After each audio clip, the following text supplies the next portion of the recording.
Hello வணக்கம். இது உங்கள் சிவி சொல்லணும். எப்படி இருக்கீங்க? இப்போ பார்த்தீங்கன்னா பயங்கரமான சம்பவம் லைவில் போயிட்டுருக்கு.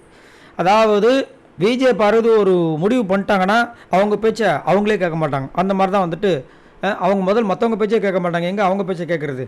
அதனால் கேட்க மாட்டாங்க இல்லையா? அதனால் சபரியை ரிஜெக்ட் பண்ண முடிவு பண்ணிட்டாங்க. ஃபஸ்ட்டு ரிஜெக்ட் பண்ணிட்டாங்க.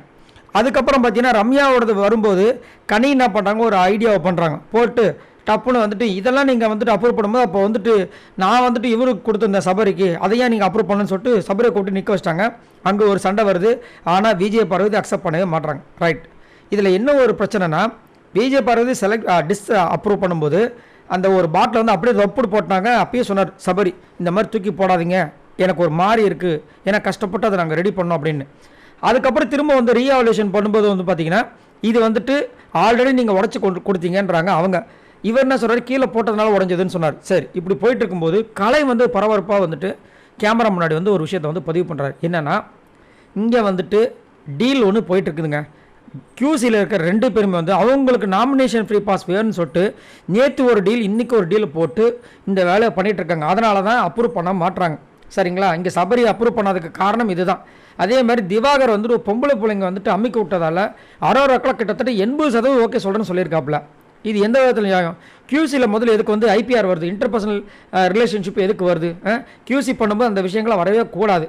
இது வந்து மக்களை வந்துட்டு தூண்டுற வகையில் இருக்குங்க. அதாவது லஞ்சம் கொடுத்தா என்ன வேணாலும் நம்ம செஞ்சிடலாம், இந்த இதை வந்துட்டு விலைக்கு வாங்கிடலாம் அப்படின்ற மாதிரி ஒரு விஷயம் நடக்குது. இதை நீங்கள் வந்துட்டு வன்மையாக கண்டிக்கணுன்ற மாதிரி வந்துட்டு கலையரசன் வந்து கொதிச்சு போய் இங்கே வந்து கேமரா முன்னாடி பேசியிருக்காரு. அவர் சொல்கிற விதங்களை வச்சு பார்க்கும்போது உண்மைதான். ஆனால் பிக் பாஸ் அதுக்கு தான் அந்த ரூல் புக்கில் ஒன்று போட்டிருந்தார். ஏன்னா உங்களை உபசரிக்கணும், நீங்கள் வந்து கியூசி பண்ணும்போது அந்த உபசரிப்பையும் கன்சிடர் பண்ணணும் ஒரு விஷயத்தை வச்சுருக்காரு. அதை யாருமே கவனிக்க மாட்டாங்க. அதுதான் இங்கே கொடுமையாக இருக்குது. எல்லாருமே அதனால தான் இவங்க கேட்குறத செஞ்சு கொடுக்கணும்.